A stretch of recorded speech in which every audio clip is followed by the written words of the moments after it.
In early May of this year, Randy Pitchford took to Twitter to respond to someone to talk about the pricing of the upcoming Borderlands 4. So in case you've been living under a rock, video game prices are going higher and higher, while the actual quality of the game seems to stagnate for the most part. Actually, let's be honest, it seems to be lowering for the most part. You get some good titles here and there for sure though.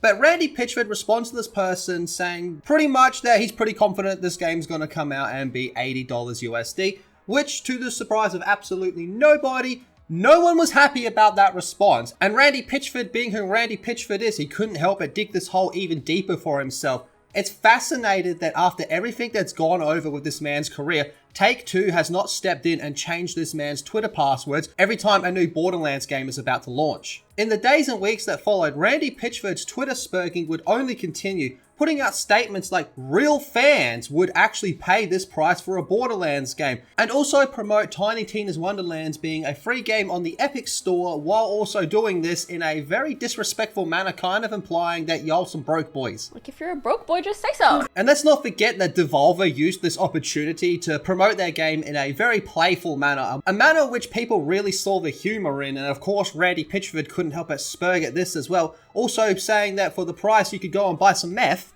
All of this to lead to today, as of this recording, for Borderlands 4 to come out with a standard edition not being 80 USD after all. Now the Super Edition and the Super Deluxe Edition or whatever it's called, that's a whole other conversation. Those ones are expensive. So there's two ways we can look at this. Option 1, Randy Pitchford was successfully bullied on the internet and the price had to be lowered.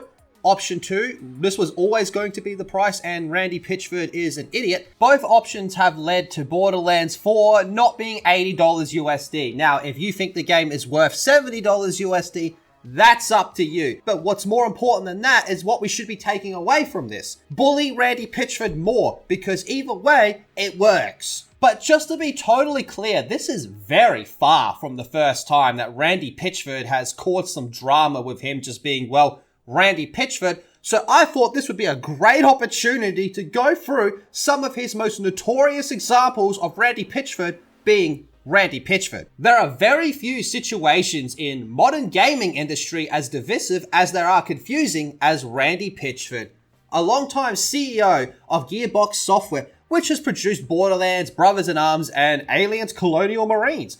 Pitchford is a creative force with a PR disaster written all over him. He is a man who enjoys telling people about the strength of creativity and developer freedom, but he is also a man that can destroy the fan goodwill in a single tweet or mere appearance on stage. Some people still enjoy his contributions to the success of Gearbox, but many know him as a representation of the most negative aspects about the industry: false hype, misrepresentation, hubris, and flat-out weirdness.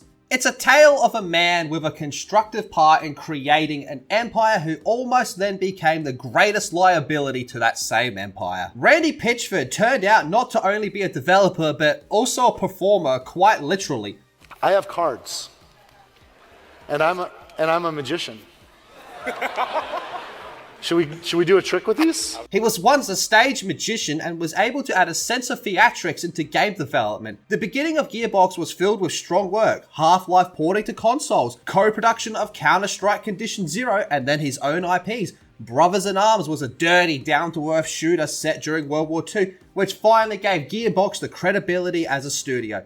But it was Borderlands, an unshamelessly cartoonish looter shooter with a goofy attitude that caused people to sit up and take notice. Randy himself was the snazzy poster boy of Gearbox, and at first fans were enjoying the picture. However, in the long run, his desire to hunt the limelight began to completely play against him. Among the most unfortunate in the history of Gearbox games is Aliens Colonial Marines, which turned out to be one of the most infamous releases that completely forgot about meeting the expectations of their demos and trailers. The same Randy Pitchford, who had been almost zealous promoter of the game, referring to it quite literally as the definitive alien experience, and demonstrating from the game's visual eye candy at the E3 event.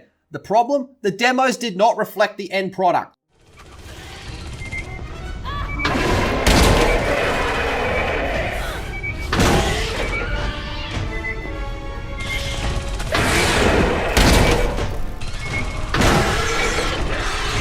Colonial Marines actually shipped in 2013 after several delays and was weeping in terms of regressing graphics, poorly functioning game, and ridiculous AI of the enemies. An absolute bomb both among critics and players. The game was generally disliked by anyone who played it, and is very often accused by its players for having done a bait and switch marketing by Gearbox, and in particular, Randy Pitchford.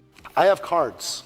To add insult to injury, it later became known that through the internal reports that Gearbox had outsourced a lot of the development and it was taking the resources to Borderlands 2.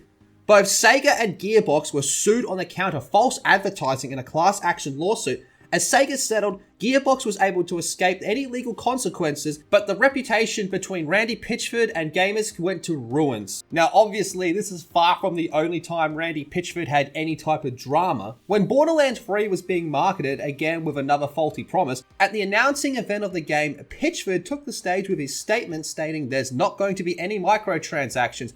Like heads and skins, but we're not doing any of that free-to-play junk. There's not going to be any microtransactions. There's not going to be any of that nonsense. The truth though, Borderlands 3 ended up featuring a lot of microtransactions that were meant to be cosmetic. Instead of retractions or further statements, Randy Pitchford doubled down.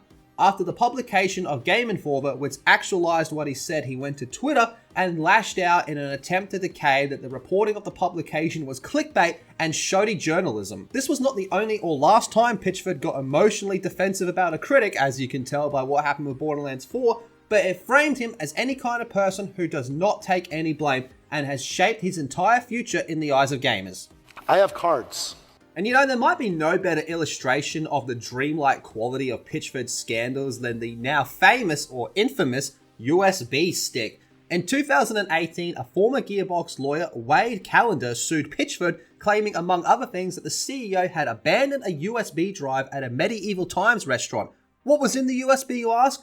Not only sensitive corporate data, but also some adult movies. Now, at the time, there was a lot of allegations and speculation that the contents of these adult movies, well, were not in fact adults, but it later came out that that was not true, at least as far as we know. Pitchford rejected the claim as ridiculous and defamatory. He subsequently said that the USB had a video with a cam girl on it, a magic trick using the Performer.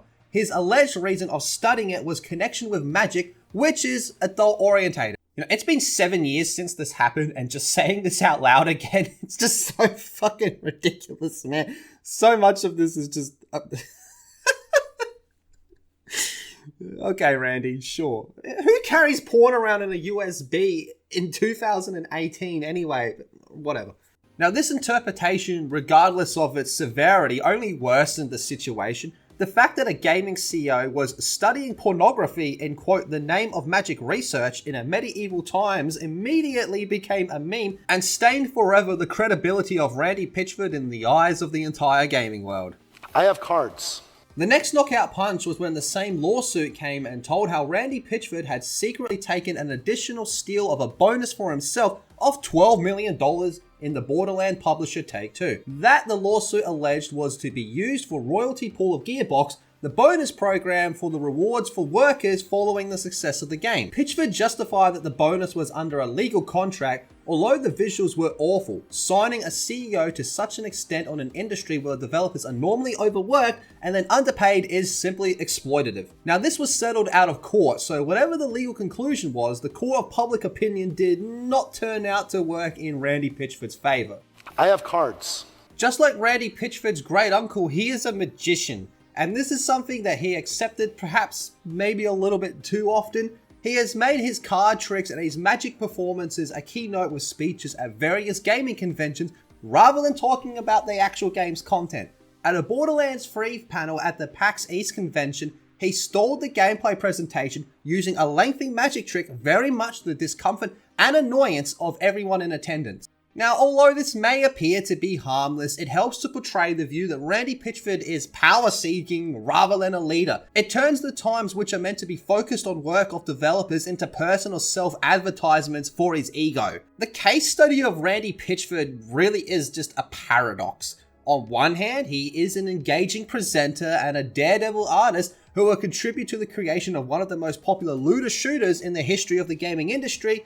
And then on the other side, he is a magnet to controversy and not without a history of dishonesty, mood swings, and creating his own crisis situations. But this is a different era we're in now, where leadership qualities such as transparency, humility, and professionalism are now more appreciated than ever before. And in such a word, Randy Pitchford is still a relic of the old style when Eagles were free to wreck and accountability was a discretion. And regardless of whatever events may happen, Randy Pitchford will always manage to put himself in the spotlight whether people want him there or not. That's just who Randy Pitchford is.